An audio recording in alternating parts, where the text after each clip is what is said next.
Friends, कभी भी unethical काम मत करना, क्योंकि बिना एथिक्स के यदि काम करोगे ना तो उसका फल तुम्हें इसी जन्म में भुगतना पड़ेगा। इसी बात में एक बार एक लड़का अपनी माँ से कहता है कि माँ, मुझे पैसे तो बहुत सारे मिल रहे हैं, परंतु उस काम करने के लिए मेरा मन गवाही नहीं दे रहा। तो माँ उस बच्चे से कहती है, उस लड़के से कहती है अपने, कि बेटा, जब मैं तुम्हें रोज सुबह जगाने आती हूँ ना, तो तुम बहुत चैन की नींद सोए हुए होते हो। तो ऐसा कोई काम मत करना कि जब मैं तुम्हें जगाने आऊं और तुम उस समय जागते ही हो। इसका मतलब है कि आप ऐसा कोई गलत काम ना करें कि जिससे आपकी चैन की नींद उड़ जाए और आप रात को सो न सकें। बिना एथिक्स वाले कोई भी काम ना करें।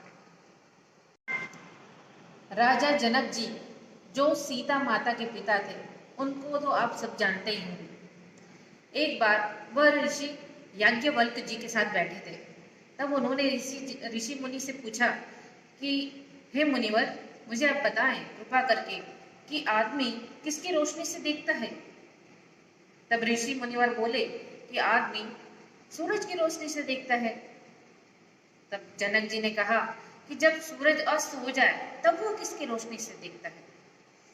तब ऋषि मुनिवर बोले कि तब वह चांद की रोशनी से देखता है। तो जनक जी फिर से पूछने लगे कि जब चांद भी ना हो, मतलब कि अमावस की रात हो, तब आदमी किसकी रोशनी से देखता है। जब चांद भी ना हो, तारे भी ना हो, अमावस की रात हो, सूरज भी ना हो और आप घोर जंगल में हो, तब आदमी कानों से देखता है। तो जनक जी ने कहा, वो कैसे?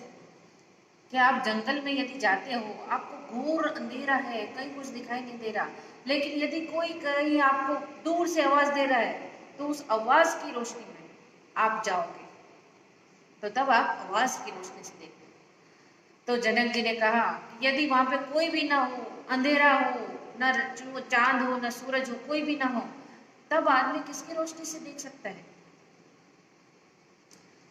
तब ऋषि मुनि ने जो उत्तर दिया वो ध्यान से सुनिएगा। तब उन्होंने कहा कि तब आदमी अपने अंतर मन की दृष्टि से देख सकता है। तो दोस्तों, यदि आपका मन गवाही ना देना कि यह काम सही नहीं है, तो वो काम बिल्कुल भी मत कीजिएगा। यही है अंतर मन की शक्ति। जब कहीं से आपको कोई भी दिखाई ना दे, सारे रास्ते बंद पड़े हो, आपको कुछ भी समझ में नहीं आ रहा हो, तो अपनी आंखें बंद करके थोड़ा ध्यान करके अपने दिल से पूछिए, अपने मन से पूछिए, तो आपको जवाब मिलेगा और वो जवाब एकदम परफेक्ट होगा। ऐसा ही कर्मों का एक और उदाहरण मैं आपको समझाती हूँ। एक बार एक मैनेजर ने अपने सबॉर्डिनेट एग्जीक्यूटिव को चांटा मार दिया कुछ भी काम होने की वजह से। अब एग्जीक्यूटिव को गुस्सा आ रहा था, मैनेजर को तो कुछ कह नहीं सकते, इसलिए जब वो घर आया तो उसने अपना गुस्सा वाइफ पे निकाल दिया। उसने वाइफ को चांटा लगा दिया।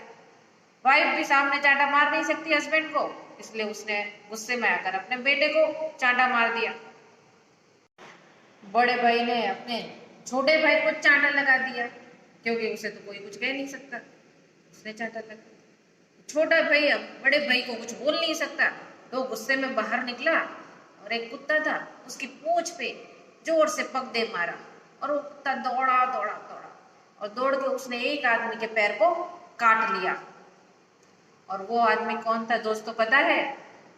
वह वही मैनेजर था जिस मैनेजर ने एग्जीक्यूटिव को चांटा मारा था बिना बात के। इसलिए आप जो कर्म करते हैं उसका फल आपको भुगतना ही पड़ता है।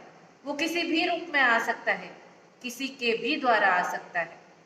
इसलिए हमेशा ऐसा काम कीजिए जिससे आपको अच्छा फल मिले। गीता में यही कहा है, हमेशा सही कर्म कीजिए, क्योंकि जैसा कर्म करोगे वैसा ही फल भगवान देगा।